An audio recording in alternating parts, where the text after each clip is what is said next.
কিছু।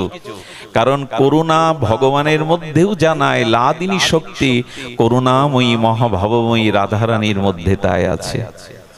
রাধারানীতে যে করুণা আছে, স্বয়ং ভগবানের লাদিনী শক্তি রাধারানীতে যে করুণা আছে, স্বয়ং ভগবানের মধ্যেও এত করুণা নেই। এই জন্য তো রাধা নামে জগৎ প্লাবিত। রাধাকেই কেন গৌড়ীয় বৈষ্ণবগণ এভাবে উত্তাল হয়ে উদ্যম হয়ে রাধা রাধা বলে ব্যাকুল হয়? তার কারণ ধারাটা উল্টালেই হয়ে যায় রাধা। কেমন জানেন? তখন ওই এককেই ভেতরে চাইবে, চোখ চাইবে শুধু গোবিন্দকে দেখতে। রাধা কখন হবে? গোপী কখন হবে? আপনার ভজন সত্য কখন হবে? চোখ যেটা বাইরে দেখতে চাইছিল সেটা এককে দেখতে চাইবে, সবার মধ্যে আমার প্রিয় পরম গোবিন্দকেই দেখি আমি, এককে ছাড়া দ্বিতীয় দেখছে না। আচ্ছা, কানটাকে কি বলছে? এতদিন বাইরের কথা শুনেছো, আবর্জনা পরনিন্দা পরচর্চা শুনেছো, এখন কানে শুধু গোবিন্দ কথাই যাবে, অন্য কথা যাবে না। জিহ্বা যদি কিছু রস আস্বাদন করতে হয় তবে গোবিন্দ বিষয় রস আস্বাদন করো, হরি নামামৃত রস আস্বাদন করো, প্রসাদ অমৃত রস আস্বাদন করো, অন্য রস আসছে চাইবে না। যদি স্পর্শ সুখী চায় তো কোন শুদ্ধ ভক্তের স্পর্শ সুখ সে চাইবে, যার স্পর্শে গোবিন্দ স্মৃতি জাগবে, যাকে বুকে জড়িয়ে ধরলে ভগবানের স্মৃতি জেগে যাবে। পুত্রকে বুকে জড়িয়ে ধরে যেমন বাৎসল্য প্রেমকে প্রগাঢ় হয়, বাৎসল্য প্রেমের তরঙ্গ আসে, তেমন তোমার কোনো শুদ্ধ ভক্তকে স্পর্শ করে যেন আমার ভিতরে সেই ভাবদশা বোধ হয়। সব তখন বাহিরে না ছুটে ভেতরে ছুটছে। এরই নাম ভজন, এরই নাম ধারা বদলানো, রাধা মার্গে যাওয়া। এই ধারাটা আমাদের বদলাতে পারি আমরা যদি সাধুগুরু বৈষ্ণবের বিশেষ কৃপা হয়, তাদের অনুকম্পা পেলে, তাদের করুণা পেলে আপনার এদিকে ছুটবে, অবশ্যই ছুটবে। দেখুন, যখন ওই এককে আনন্দ দেওয়ার জন্য বহির্মুখ ইন্দ্রগুলি অন্তর্মুখী হয়ে ছুটবে, তখনই আপনি প্রকৃত আনন্দের সন্ধান পাবেন, তখনই আপনি প্রকৃত সেই প্রেম বলি, ভক্তি বলি। দেখুন, আমি আপনাদের চোখে মুখের দিকে কিন্তু চাইছি, কি তাপদাহ গরম, ওর মধ্যে আমাকে যদি বসিয়ে দেন আমি বেশিক্ষণ বসতে পারবো না, কিন্তু আপনাদের মুখগুলো চাতকের মতো উৎকর্ণ হয়ে হরিকথায় ব্যাকুল। আপনারা শারীরিক কষ্টকে, সংসার ভাবনাকে, বাড়ি ফেরার চিন্তাকে এখন ধুয়ে মুছে দিয়েছেন। কারণ কি জানেন? এখন এই তাপদাহে মাটির ওপরে বসে ক্ষুধা তৃষ্ণা ত্যাগ করে, এমনকি জলতৃষ্ণাও কাউকে বলতে পারছেন না, কিন্তু এখানে আপনাদের মুখগুলো দেখে মনে হচ্ছে আপনারা এখন ধারা বদলেছেন, সংসার বহির্মুখ ধারা থেকে অন্তর্মুখী ধারা বদলেছেন। আর এই ধারা বদলানোই হলো সাধনা, এই ধারা বদলানোই হলো ভগবানকে চাওয়া। এই জন্য দাঁড়িয়ে বসে গরমেও আপনারা প্রশস্তি পাচ্ছেন হৃদয়ে, কারণ ধারা বদলেছে এখন। এই জন্য আমাদের অন্তর্মুখী ধারা, ওই এককে আনন্দ দেওয়ার জন্য আমাদের ধারাকে বহির্মুখ থেকে ভেতরমুখী করাই হলো ভজন। দেখুন, ভজন মানে আর কিছু না, অনন্ত জন্মের কুসংস্কার থেকে সুসংস্কারে যে ফিরে আসা। সংস্কার আমাকে বিপদগামী করতে চায়, ভোগ কামনার পথে নিয়ে যেতে চায়, যার দ্বারা ওই পথটা, ওই ধারাকে বিপরীতে নিয়ে যাবে, এরই নাম ভজন। যদি তা জীবনে না হয়, জানবেন ভজন ঠিক হচ্ছে না আপনার। যদি ধারা না বদলায়, বহির্মুখ থেকে অন্তর্মুখিতা না যায়, তাহলে জানবেন যথাযথ ভজন হচ্ছে না। এটা হয়েছিল ব্রজের গোপিকাদের। তারা কৃষ্ণের বাঁশি ছাড়া আর কিছু শোনেনি। কৃষ্ণের বাঁশি শুনে যেমন তারা সব ত্যাগ করে এসেছিল, আবার কৃষ্ণকে হারিয়ে গোপীদের গোপী গীতের দ্বারা কৃষ্ণও আবার ছুটে এসেছিল। গোবিন্দ বললেন, ওদের তো আর কোনো চাওয়া ছিল না, গোপীদের তো আর কোনো চাওয়া পাওয়ার বিষয় ছিল না। তবে আপনাদের এইটুকু অনুরোধ করি, অনুরোধটাকে হলো অন্তর্মুখী করে ভগবানকে না পাওয়ার, ভগবানকে আনন্দ না দেওয়ার, ভগবানকে প্রসন্নতা সুখ না দেওয়ার যে ব্যথা, এই ব্যথাটা যতদিন না জাগবে, জানবেন ভগবানের প্রতি আপনার প্রেম ভালোবাসা হয়নি। ছোট্ট একটা কথা মনে পড়ল। হস্তিনাপুর থেকে আজ শ্রীকৃষ্ণ তিনি দ্বারকায় চলে যাবেন। সবাই যখন কৃষ্ণকে বিদায় দেওয়ার জন্য ব্যস্ত, তখন কুন্তী দেবী অন্তরালে কাঁদছেন। কৃষ্ণের রথটা যে পথে যাবে সেই রথের পাশে রাস্তার দাঁড়িয়ে চোখে আঁচল মুছতে আর কাঁদছেন, বারবার কাঁদছেন। আমার কি মনে হয় জানেন, ভগবানের জন্য হৃদয়ে যতদিন বিরহ না জাগবে, জানবেন ভগবানের প্রতি আপনার প্রেম ভক্তি আসেনি। ভালোবাসার মানুষের জন্যই তো মানুষের হৃদয় কাঁদে। কুন্তী দেবী কাউকে জানতে না দিয়ে উনি রাস্তার একধারে বসে ফুপিয়ে ফুপিয়ে কাঁদছেন। ভগবানের জন্য যে এই বিরহটা, কত কাঁদলাম বলুন তো, রোগ শোক সন্তানাদি পুত্র কন্যা কুটুম্বের জন্য অর্থের লস হয়ে গেল, ক্ষতি হয়ে গেল, কত কাঁদলাম। কই ভগবানের জন্য কতবার কেঁদেছি। আমি দাবি করব যে তোমায় ভালোবাসি। এই জন্য ভগবানের বিরহে যতদিন চোখে অশ্রু না আসছে, তবে লোক দেখানোর জন্য না, আসর মাতানোর জন্য না, কুন্তির মতো রাস্তার একধারে দাঁড়িয়ে যদি গোপনে কাঁদতে পারেন, তখন বোঝা যাবে ভালোবাসা এসেছে। এভাবে আসরের মধ্যে কাঁদলে দর্শকদের মনোরঞ্জন হয়, ভালো বক্তা রূপে খ্যাতি হয়। এভাবে না, যদি ঘরে দুধ দিয়ে গোপনে একান্তে কাঁদতে পারেন ভগবানের জন্য, ওটাই প্রেমের পরিচয়, ওটাই ভগবানের প্রতি ভালোবাসার পরিচয়। কুন্তী দেবী কাঁদছেন, গোবিন্দ কি দেখতে পাবে? কুন্তী দেবী রাস্তার ধারে আধারে পড়ে বৃক্ষের আড়ালে পড়ে কাঁদছেন। এটা একটা জিনিস শুনুন, ভগবানের বিরহে যারা প্রেমশ্রু ফেলে না, সে পথ মারিয়ে ভগবানের যাওয়ার ক্ষমতা নেই। ভগবান ওই পথ উপেক্ষা করে কোনোদিন যেতে পারে না। রথ এসে থেমে গেছে রাস্তার পাশে, কেন গেছে জানেন? ভগবানের জন্য যাদের বিরহে অশ্রুপাত হয়, ওই পথ মারিয়ে যেতে পারে না ভগবান। ভগবানের এরকম ক্ষমতা নাই, উপেক্ষা নাই। রথ থেকে ভগবান নিজে নেমেছেন, আড়ালে ক্রন্দনরত কুন্তী দেবীকে পিসিমা বলে সম্বোধন করে প্রণাম করে বলছেন, পিসিমা, সারাটি জীবন কেঁদেছ, আজ কেন কাঁদছ? উনি বললেন, অন্তর বাহিরে পরম পুরুষ তুমি, তুমি সর্বকারণের কারণ, অন্তরং বাহিরং পরমং পুরুষং তুমি। আমি জানি তুমি পরম পুরুষ। হে কৃষ্ণ, আমি জানি তুমি অনাদিরাদি, আমি জানি তুমি সমস্ত জীবের নিয়ন্তা। তবু আমার প্রতি, আমার সন্তানদের প্রতি তোমার কত কৃপা। বিশ্ব স্রষ্টা স্বয়ং ভগবান হয়েও তুমি আমার অর্জুনের রথের সারথি হয়েছিলে। তুমি ঘোড়াকে জল খাওয়াতে, অর্জুনের জায়গাটা মুছে দিতে। তুমি স্বয়ং ভগবান হয়েও পাণ্ডবদের সাথে আহার করেছো, স্নান করেছো, একই সাথে খেয়েছো, ছায়ার মতো তুমি ছিলে। জানো কৃষ্ণ, জানো কৃষ্ণ, যখনই আমি অল্প বয়সে বিধবা হয়েছি, কান্না ছাড়া আমার জীবনে কিছু ছিল না। এই 5টা পুত্রকে নিয়ে আমি পথে ভিক্ষাও করেছি, বনবাসেও গেছি, ওদের বিষ খাইয়ে মারতে গেছে, যৌতুকগৃহে পুড়িয়ে মারতে গেছে, কিন্তু সর্ববিপদে তুমি ওদের পাশে থেকেছো ছায়ার মতো। পিসিমা, পিসিমা, একথা কেন বলছো? আমি জানি তুমি অন্তর বাহিরে পরম পুরুষ, তবু তুমি ছায়ার মতো, সাধারণ সারথীর মতো, ড্রাইভারের মতো তুমি আমাদের ছায়াতে থেকেছো।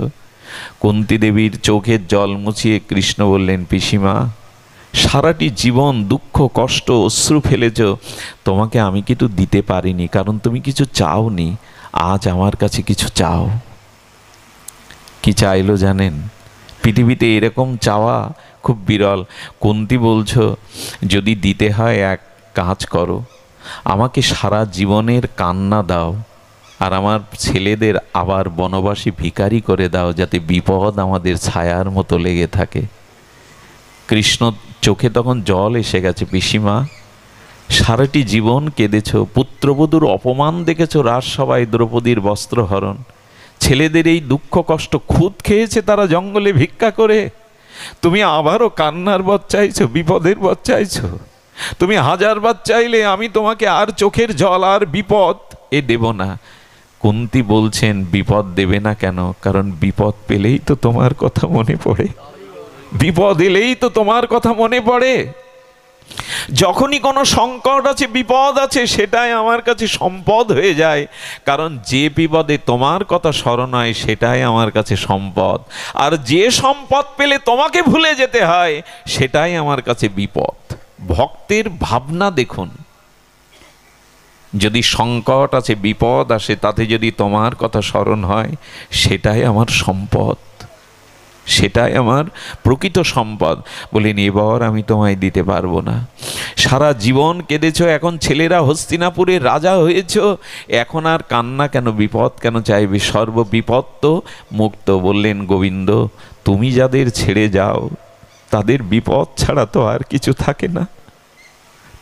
তুমি যাদের ছেড়ে চলে যাও, তাই বিপদই চাই আমি। সারা জীবন আমাকে কাঁদাও, বিপদ দাও, যাতে তোমার মতো সম্পদকে কাছে পাই। বললেন এবার আমি তোমায় দিতে পারবো না, অন্য কিছু চাও।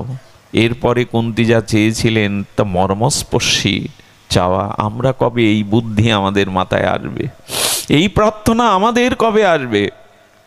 কুন্তী দেবী বললেন তবে এই দাও, এই সংসারে কারো প্রতি যেন আমার মমতা না থাকে, সেই মমতাগুলো নিগড়ে যেন আমি তোমার প্রতি দিতে পারি। সংসারে কোনো বস্তুর প্রতি যেন আমার মমতা না থাকে, সমস্ত মমতা যেন আমি তোমাকে দিতে পারি, সমস্ত মমতা নিগড়ে তোমাদের দিতে পারি। আমি আপনাদের বলি, আমাদের মনটা না, আমাদের মনের যে ভালোবাসাটা না, যাকে তাকে দিয়ে বসেছি আমরা। এটা বন্ধক দেওয়ার মতো। কোনো বস্তু যদি কারো কাছে বন্ধক রাখেন, প্রয়োজনে সেটা পাওয়া যায় না, সেটা আপনাকে যখন তখন দেওয়া যায় না। গোবিন্দ বললেন মনের ভালোবাসাটা তো যাকে তাকে দিয়েছ, বন্ধক দিয়েছ, ওটা ছাড়িয়ে আমাকে দাও। ওই যেখানে মনটা বন্ধক দিয়েছ, ভালোবাসা যাকে যাকে দিয়েছ, ওটা ছাড়িয়ে আমাকে দাও। কারণ ভালোবাসার মূল্য আমি ছাড়া কেউ দেয় না জগতে। এই জগতে যাকে ভালোবাসবে সেখান থেকে একটা আঘাত আসবে তোমার। এই জগতের ভালোবাসাটার মধ্যে স্বার্থ আছে, নিজের সুখের বাসনা আছে। কেউ স্বার্থ ত্যাগ করে নিজ সুখ জলাঞ্জলি দিয়ে ভালোবাসতে চায় না। এই জন্য ভালোবাসাকে আমরা বারবার কলঙ্কিত করেছি। সংসারে নিজ স্বার্থ, নিজ সুখের চিন্তায় বারবার ভালোবাসাকে আমরা কলঙ্কিত করি। এই জগতের ভালোবাসা বড় ছলনাময়, জানেন। স্বামী স্ত্রী সংসারে আবেগে ভালোবেসে কিছুদিন কাটালো, যদি স্ত্রী বিয়োগ হয় না, মারা যায়, তো স্ত্রীর চিতাতে তার জীবন, তার ওই লাশ পুড়তে দেখে না স্বামীর পুরনো স্মৃতি মনে পড়ে। আর পুরনো স্মৃতি মন্থন করতে করতে নোনা জল চোখ দিয়ে গড়িয়ে পড়ে। আর কি বলে জানেন? আর কাউকে মন দেব না, আর কাউকে ভালোবাসতে পারবো না। সমাজ যায় না, এই সুর বদলে যায়, এই গান বদলে যায়, আবার কারো হাত ধরে তাকে ঠকায়। এই সংসারের ভালোবাসা স্বার্থময়, নিজের সুখের জন্য মাঝখানে আপনাকে রেখে ভালোবাসে। একমাত্র নিঃস্বার্থ ভালোবাসা ভগবানের কাছেই পাওয়া যায়। তিনি কোনো কিছু না রেখেই ভালোবাসেন। এই জন্য ভালোবাসাটার গতিপথ তার দিকে দিতে হবে, আমরা দিতে পারিনি। এই জন্য আজ আসুন আমরা কৃষ্ণদাস একটি ভক্তের চরিত্র শ্রবণ করেই পাঠ বিশ্রাম করি। গভীর রাত হয়ে যাচ্ছে, আপনারাও দূর দূরান্ত থেকে এসেছেন। ভালোবাসার লক্ষণ কি জানেন? যেখানে যা কিছু প্রিয় মনে হবে, সেই প্রিয় বস্তু ভগবানকে দেওয়ার জন্য একটা মনে বাসনা জাগবে। দেখুন ভালোবাসার এটাই লক্ষণ। আচ্ছা, বাড়ি থেকে মাতাজির একটা লিস্ট করে দিয়েছে, এই এই জিনিসগুলো বাজারে কিনতে হবে। সব কিছু লিস্ট দেখে কিনে না, 10টা টাকা পকেটে আছে আপনার, আর লিস্টে কোনো জিনিসের তালিকা নেই। ওই 10 টাকা ভ্যান ভাড়া দিয়ে 2 কিলোমিটার আপনাকে আসতে হয়। কিন্তু কি করে জানেন? ওই 10 টাকা দিয়ে একটা মিষ্টি কেনে, কারণ বাড়ি নাতিটা রয়েছে। ওই ভ্যান ভাড়াতে ভ্যান ভাড়া না দিয়ে নাতি, আচ্ছা নাতির ওই লিস্টটা কি লেখা ছিল নাতির জন্য একটা রসগোল্লা নিতে হবে? কিন্তু যেহেতু ভালোবাসার একটা মানুষ বাড়িতে রয়েছে, তাই তার কথা ভেবে লিস্টে না থাকলেও ওখানে তার জন্য কিছু নিতে ইচ্ছা করে। ভালোবাসা রয়েছে বলেই তো। আচ্ছা, ওই নাতির জন্য 2 কিলোমিটার পথ হেঁটে আসলেন, 10 টাকা দিয়ে মিঠাই এনে তার গালে তুলে দিলেন। আপনি যখন মারা যান, আপনার বুকে ওদের আর দেবে? ওদের না দেখে থাকতে পারতেন না, দেবে না। আজ ভালোবাসা থেকে সরিয়ে নেবে, আজ আর আপনার কাছে কাউকে দেবে না। এই কথার অর্থ হলো ভালোবাসাটা একটা জায়গায় গিয়ে ভেঙে যায়, ধ্বংস হয়ে যায়। যা ধ্বংস হয়, যা বিচ্ছেদ হয়, তাকে প্রেম বলে না।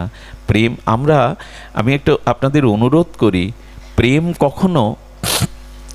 কখনো বিজ্ঞাপনের জিনিস না।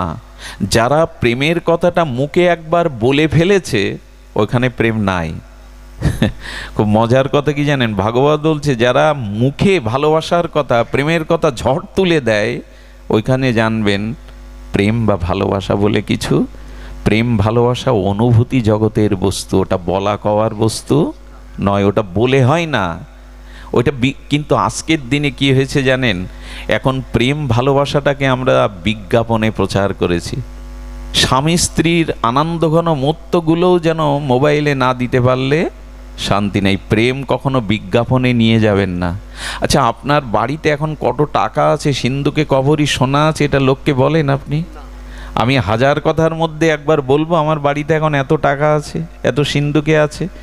সামান্য সোনা দানা টাকাও যদি মানুষ গোপন রাখতে চায় সুরক্ষিতর জন্য, প্রেম সুরক্ষিত রাখার বস্তু, বাইরে বলবার বস্তু না।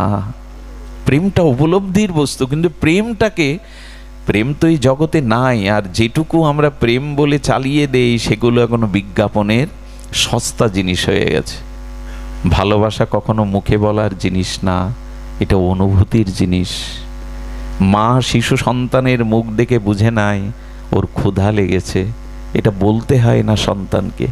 এই জন্য ভালোবাসা কখনো বাইরে ব্যক্ত করার বস্তু নয়, ভালোবাসা কখনো বিজ্ঞাপন করার বস্তু নয়। আজকে এই জগৎ সংসারটা হয়ে গেছে উন্মাদের মতো, উচ্ছ্বাস তরঙ্গে সব কিছু বিজ্ঞাপনের হয়ে গেছে। হ্যাঁ, বিজ্ঞাপন না। গোপীদের দিকে তাকিয়ে দেখুন, গোপীরা কৃষ্ণকে ভালোবাসার কথা ওইভাবে ব্যক্ত করেনি, তারা সর্বস্ব অন্তর্মনা হয়ে তাকে ভালোবেসেছে। মুখে তারা ব্যক্ত করেনি কখনো। মুখে যদি ব্যক্ত করেনি তো গোপী গীত গাইল কারা? কৃষ্ণের এই যে গোপী গীত, ভ্রমর গীত গোপীরা গাইলো কেন বলে এইটুকু গাইলো কেন জানেন? আজকে যদি গোপীরা গোপী গীত না গাইতো ভাগবতে, গোপী প্রেম যদি জগতে তারা প্রকাশ না করত, তাহলে প্রেম কি বস্তু জগৎ জানতো না।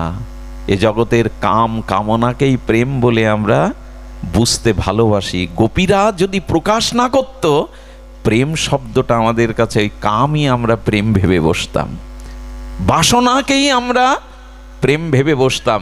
এই জন্য জগৎ কল্যাণে জানালেন প্রেম কখনো বিজ্ঞাপন করার মুখে বলার জিনিস নয়।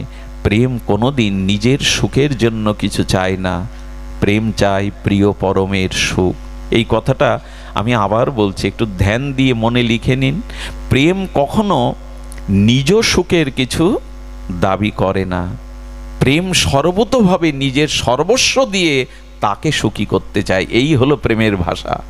প্রেম কখনো আত্মসুখ চায় না, নিজ সুখ চায় না। প্রেম সর্বতোভাবে প্রিয়ের সুখ, তারই সুখ, এটাই। গোপীগণ এটা প্রমাণ করে জগতে দেখিয়ে গেছেন। তাদের আত্মসুখ ছিল না, তাদের দেহধর্ম, কুলধর্ম, সব ধর্মই তারা জলাঞ্জলি দিয়েছে ভগবানের জন্য, ব্যক্ত করেনি। রাধারানীকে ললিতা সখী একদিন বলছে, ললিতা সখী বলছে, ধ্যান দিয়ে শুনুন রাধে, দশম দশায় মুষ্টিত হয়ে পড়ে যাস, তোর নাসিকায় তুলা ধরলে নিঃশ্বাস ক্রিয়া থাকে না, এভাবে কবে প্রাণ দশম দশায় চলে যাবে?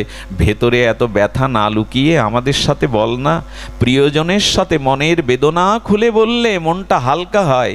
রাধারানী যেই একথা শুনেছেন, ললিতার মুখে করপল্লব দিয়ে আচ্ছাদন দিয়ে বললেন, একথা কখনো জানতে চাইবি না, শুনে রাখ ললিতা, যদি আমার কৃষ্ণ বিরহের যে ভেতরে বিরহ বিরাজ করছে, সে যদি নিঃশ্বাস দিয়ে বাক্য দিয়ে সেই বিরহ বাইরে প্রকাশ হয়, অনন্ত ব্রহ্মাণ্ড পুড়ে ছাই হয়ে যাবে। একথা মেনে নিতে পারবো তো আমরা? আমার বিরহের কথা যদি আমি বাইরে প্রকাশ করি, রাধারানী এত ধীর বললেন, প্রকাশ করলে একবার হয়েছিল রাজপঞ্চ অধ্যায় বৃন্দাবনে পাঠ হচ্ছে, বৃক্ষগুলিও যেন কাঁদছে, কৃষ্ণ বিরহে, গোপী বিরহে বৃক্ষগুলিও যেন কাঁদছে। আর যে বাবাজি পাঠ করছেন তার চোখে জল নাই। একজন দূর থেকে ভাবছে, বাহ, আমরা কেঁদে মরছি, আর যিনি পাঠ করছেন তার চোখে গোপী বিরহে, কৃষ্ণ বিরহে জল নাই। যেই ভেবেছে, ওই বাবাজি একটা নিঃশ্বাস ফেললেন। সেই নিঃশ্বাসে কি হলো জানেন? গাছ থেকে একটা সবুজ পাতা পড়ছিল, 3 হাত দূরে দপ করে আগুন লেগে পাতাটা পুড়ে গেল। যার মনে এসেছিল পাঠকের চোখে জল নেই কেন, বুঝতে পারলো তার বিরহটা সে ধীর বা চেপে দিয়েছে বুকে। অনেকেই চোখে কাঁদে না, কিন্তু ভেতরে কাঁদে, সেটা বাইরে প্রকাশ করে না। এই কান্নাটা আরো ভয়ানক। বাইরে কানলে তো বুক হালকা হয়ে যায়, যারা কান্নাটা রক্তের মতো জমাট বাঁধতে রাখতে পারে, এরা যদি কোনোদিন নিঃশ্বাসের সহিত বিরহ প্রকাশ করে পুড়ে যাবে চারিদিকে। গোপীরা এই জন্য কৃষ্ণ বিরহকে বুকে লালন করে রাখত। আবারও বলছি, প্রেম কখনো বিজ্ঞাপনের জিনিস নয়। প্রেম কখনো, আমার কি মনে হয় জানেন, কিছু মনে করবেন না, জাগতিক কথা এই আসরে বলা উচিত না। আজকাল ভালোবাসা দিবস নামে একটা দিবস, এখান থেকে 10-20 বছর পরে দেখবেন কতটা নোংরামি এই দিবসে আশ্রয় দেয়া হবে, কতটা নোংরামিকে আশ্রয় দেয়া হবে। এভাবে আমাদের শাস্ত্র বলেনি। আমাদের শাস্ত্র ভালোবাসা বিজ্ঞাপনের জিনিস নয়, ভালোবাসা কখনো ব্যক্ত করার জিনিস নয়। কারণ ব্যক্ত তখনই হয় যখনই তার জন্য সর্বস্ব আপনি দিতে রাজি না থাকেন, তার কাছ থেকেই আপনি আপনার সুখ নেওয়ার জন্য ব্যস্ত থাকেন, তখনই বিনিময় হয়। এই জন্য গোপীদের কথা এই যে আমাদের পায়ের ধুলো গোবিন্দের মাথায় দাও, তাতে যদি তার মাথার যন্ত্রণা কমে, আর আমাদের পায়ের ধুলো স্বয়ং ভগবানের মাথায় দেওয়াতে যদি অনন্তকাল নরকে যায়, তাতে আমাদের দুঃখ নেই, আমাদের প্রিয় সুখে আছে, এটাই আমাদের সুখ। একথা আর কে বলেছে জগতে? আমাদের পায়ের ধুলো গোবিন্দের মস্তকে দাও, তাতে যদি তার মাথার যন্ত্রণা কমে, আমরা নরকে যাই, ক্ষতি নেই। সেখান থেকে যেন জানি আমাদের প্রভু ভালো আছেন, আমাদের প্রিয় ভালো আছেন। এটাই তো ভালোবাসা। সব শেষে আপনাদের বলি, এই ভালোবাসা ভগবানের প্রতি এসেছে, এটা বোঝবার উপায় সর্ব অবস্থাতেই যদি তাকে আনন্দ দেওয়ার ব্যবস্থা থাকে। চলুন কৃষ্ণদাস চরিত্রটা বলেই আমরা পাঠ বিশ্রাম রাখছি। কৃষ্ণদাসের চরিত্র হলেন, ইনি ছিলেন আমাদের বল্লভাচার্যের সন্তান। বৃন্দাবনে এখনো মন্দিরের কি পরম্পরা জানেন? যারা বাবাজি হয় তাদের উত্তরসূরি বড় পুত্র বা সন্তানরাই উত্তরাধিকারী হয়, যারা গৃহী বাবাজি। তো ওখানে কি হয়েছে, বল্লভাচার্যের সন্তান কৃষ্ণদাস, এই কৃষ্ণদাস আগ্রাতে এসেছেন। আগ্রা আপনারা জানেন আমাদের যে বৃন্দাবনের পাশেই আগ্রা, আগ্রাতে জিলিপি খুব বিখ্যাত। আর সেই জিলিপি যিনি ভাজছেন, সেই জিলিপির মৌ মৌ মিষ্টি গন্ধে যেন পুরো গলিটা ভরে গেছে। সঙ্গে সঙ্গে কৃষ্ণদাস জিলিপির গন্ধে মনে করছেন, আরে আমি যদি শ্রীনাথজিকে, মানে গোবিন্দের প্রকট বিগ্রহের নাম শ্রীনাথজি বৃন্দাবনে, গোবর্ধনে, গিরিরাজ গোবর্ধনে, বলে এই জিলিপি যদি আমি একটু শ্রীনাথকে দিতে পারতাম। কিন্তু এই জিলিপি তো তাকে দেওয়া যাবে না, ওটা মন্দিরে তৈরি করা। আমি আছি এখানে, জিলিপি জিলিপি জিলিপি মনে মনে বারবার চিন্তা করে কি করেছে জানেন, এক গাছতলায় বসেছে নদীর ধারে, বলে মনে মনে না, মনে মনে উনি ধ্যানে বসে গেছেন মানসে, নিজে নিজে জিলিপি তৈরি করলেন, রসে ডোবালেন, শ্রীনাথজিকে সোনার থালায় দিয়ে কাঁদছে আর বলছে, শ্রীনাথজি মন খুব চেয়েছে তোমাকে জিলাতে, এইভাবে মনে মনে দেওয়া ছাড়া তো আমি বাইরে দিতে পারছি না, গ্রহণ করো না, তুমি তো অন্তর্যামী, তুমি তো ভক্তের নিবেদন যে কোনো অবস্থাতেই গ্রহণ করতে পারো, করো না তুমি। এইভাবে যখন চোখের জলে জিলিপি সোনার তালে নিবেদন করে, যে কি বলবো আপনাদের, ভক্তমাল চরিত্রে বলছেন, বিট্টলজি গোসাই মন্দিরে ভোগ লাগিয়ে উনি কি করেন, বাবা বাতাস দিতে হবে না, ভোগ লাগিয়ে কি করেছেন, ভোগ লাগিয়ে মন্দির যখন ভোজন আরতি দিয়ে দুয়ার খুলেছেন, কি বলবো আপনাদের, সেদিন ভোগের থালাগুলো সব চারিপাশে দূরে দূরে সরানো, শুধু সোনার থালায় এক থাল জিলিপি পড়ে আছে, ওর থেকে দুই একটা নিয়ে নিয়েছেন শ্রীনাথজি। অবাক হয়ে বিট্টলজি বলছেন, আরে জিলিপি ভোগ তো সোনার থালে আমি তোমায় দেয়নি, কে দিল তোমায় এটা? উনি মনে মনে ভাবলেন, তোমার কোনো প্রিয় ভক্ত হয়তো মনে মনে তোমাকে নিবেদন করে দিয়েছে, আজ তুমি সেটাই পেয়েছো, অন্য প্রসাদ পাওনি। হ্যাঁ, পরে যখন কৃষ্ণদাস ফিরে এসেছে, বিট্টলজি বলছে, জানো আজ একটা অলৌকিক ঘটনা ঘটেছে, আরে শ্রীনাথজি আজকে জিলিপি পেয়েছে সোনার তালে, কে তাকে দিয়েছে? আপনি আমি হলে চিৎকার করে বলতাম আমি দিয়েছিলাম, কিন্তু গুরুদেবের কাছে নিজের ওই যে প্রেম সর্বদা গোপন রাখা হয়, নিজের অভিমান বাড়বে, নিজের বড়ত্ব পারবে, গুরুদেবের দিকে তাকিয়ে বলছেন, সে ভক্ত হয়তো ভাগ্যবান যে তার জিনিস শ্রীনাথজি গ্রহণ করেছে। আমরা মনে মনে দেই তো। আপনাদের মনে আছেন শ্রীমান মহাপ্রভুর দ্বিতীয় আবেশ অবতার শ্রীনিবাস ঠাকুর, এই শ্রীনিবাস ঠাকুর তিনি বীরহাম্বির রাজার ওখানে পাঠ করতেন, গ্রন্থ চুরি হয় ওইখান থেকে উদ্ধার হয়, ওখানে পাঠ করতেন। পাঠ করতে করতে উনি 2-3 ঘন্টা লীলাস্মরণে ডুবে যেতেন। খুব ধ্যান দিয়ে শুনুন। একদিন লীলাস্মরণে একান্তে বসেছেন, সারা দিন আর লীলাস্মরণ থেকে উঠে আসেননি। দ্বিতীয় দিন কেটে গেছে। বীরহাম্বির রাজা আর শ্রীনিবাস ঠাকুরের ভক্তরা বলছেন, আচার্য কেন দৌড় খোলে না, আচার্য কেন বাইরের জল অন্য কোনো কিছু চাই না। 3 দিন পর দরজা খুলে দেখা গেল সেই 3টি দিন ধরে এক জায়গায় এ জগতে নাই। নিঃশ্বাসের সামনে দেখা হলো প্রাণ আছে কিনা, দেখছে দেহের কোনো স্পন্দন নাই। 3টে দিন কি করেছে জানেন?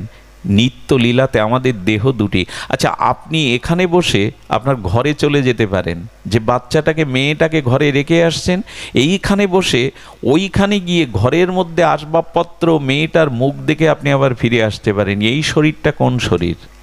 আপনি এখানে ওখানে চলে গেল। এটাকে সূক্ষ্ম শরীর বলা হয়, মানস শরীর বলা হয়। শরীর 3টে, স্থূল শরীর, কারণ শরীর, সূক্ষ্ম শরীর। যেমন ফুলটা এখানে ফুটে আছে, গন্ধটা বাতাসে বহুদূরে আপনার নাসিকায় চলে গেছে, এটা সূক্ষ্ম গন্ধ। এমনি করে শরীর আমাদের 3টি।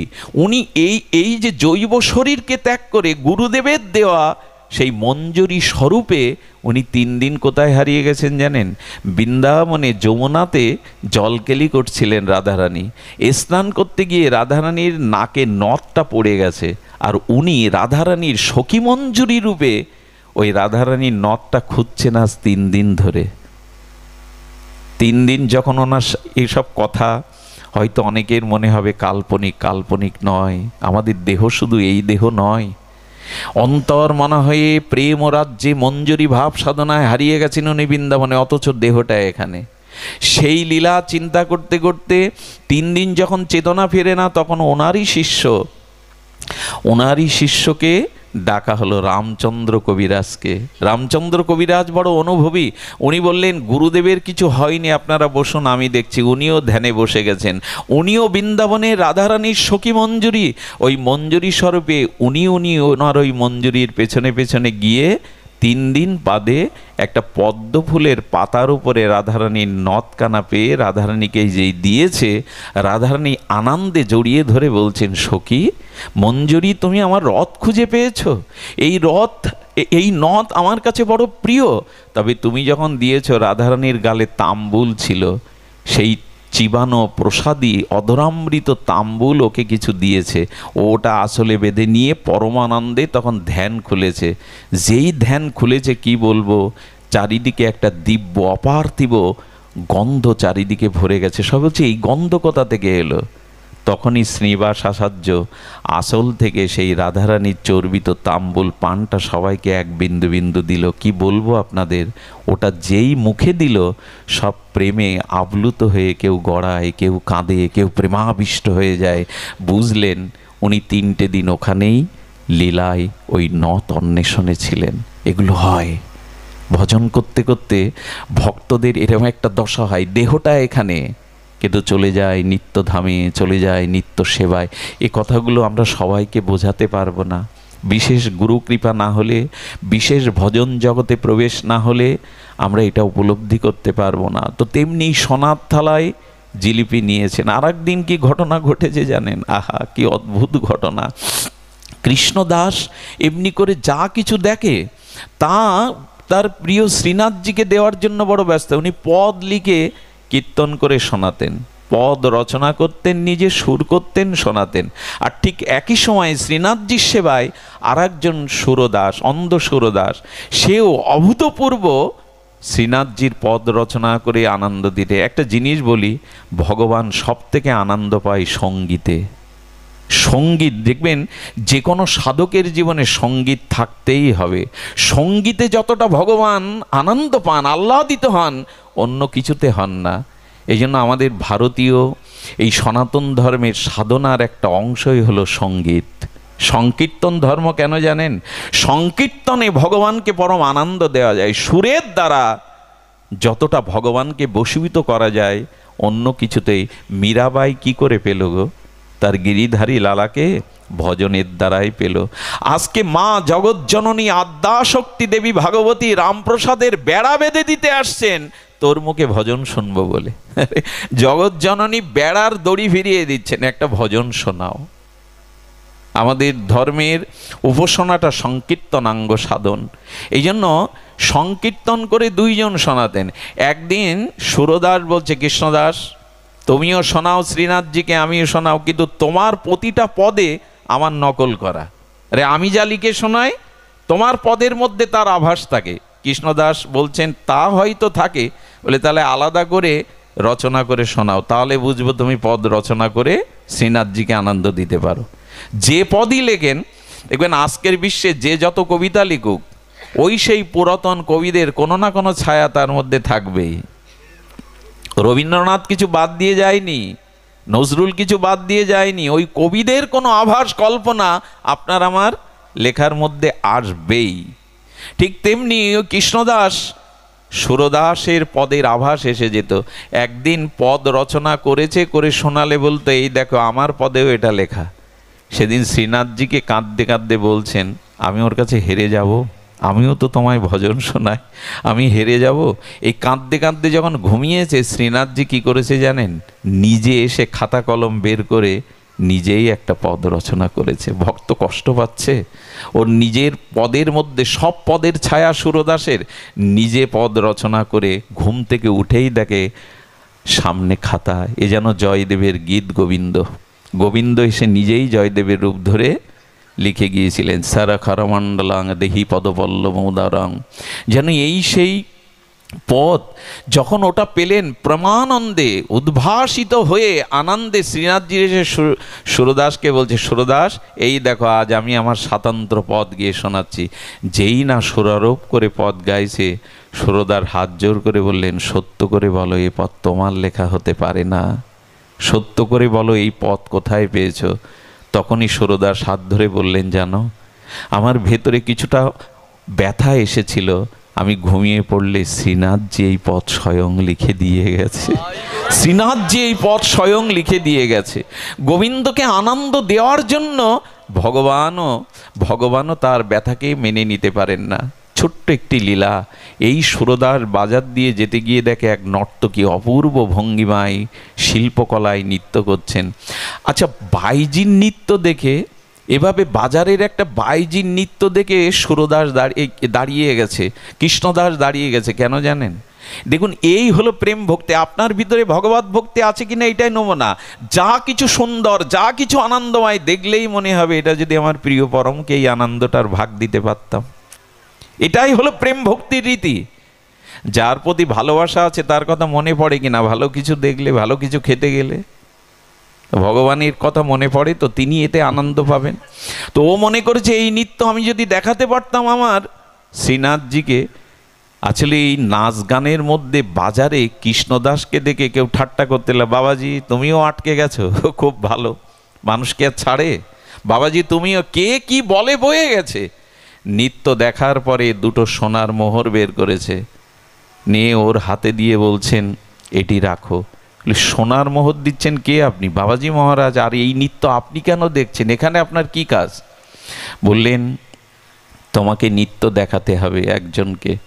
বললেন সে ধনী না হলে আমি নৃত্য দেখাবো না। বলে তার থেকে ধনী এই পৃথিবীতে কেউ নাই, এই দুটো স্বর্ণ মুদ্রা রাখো, আমার সাথে চলো। বললেন ঠিক আছে চলুন।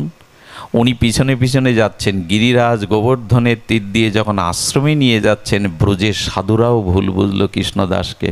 শেষ পর্যন্ত বাইজির সঙ্গ, শেষ পর্যন্ত নর্তকীও আনছে শ্রীনাথজির মন্দিরে। হলোটাকে কৃষ্ণদাসের মাথা খারাপ হয়ে গেল, সবাই ছিচা করছে, নিন্দা করছে, কিন্তু অন্তরের কথা কে বুঝবে? কি করলো জানেন? খুব ধ্যান দিয়ে শুনুন। ওখানে গিয়ে বললে যমুনায় স্নান করো। যমুনায় স্নান করার পরে কি করলেন জানেন? শ্রীনাথজির প্রসাদী একটা কাপড় দিলেন, এটা পরো। শ্রীনাথজির অলঙ্কার দিলেন, এটা পরো। এইগুলো পরার পরে বলছেন কাকে নাচ দেখাবো? কাকে নাচ দেখার জন্য এনেছেন? মন্দিরের দুয়ার খুলে শ্রীনাথজির দিকে তাকিয়ে বলছেন আমার এই বান্ধবকেই তোমার নাচ দেখাতে হবে। সঙ্গে সঙ্গে বললেন আপনি কি উন্মাদ?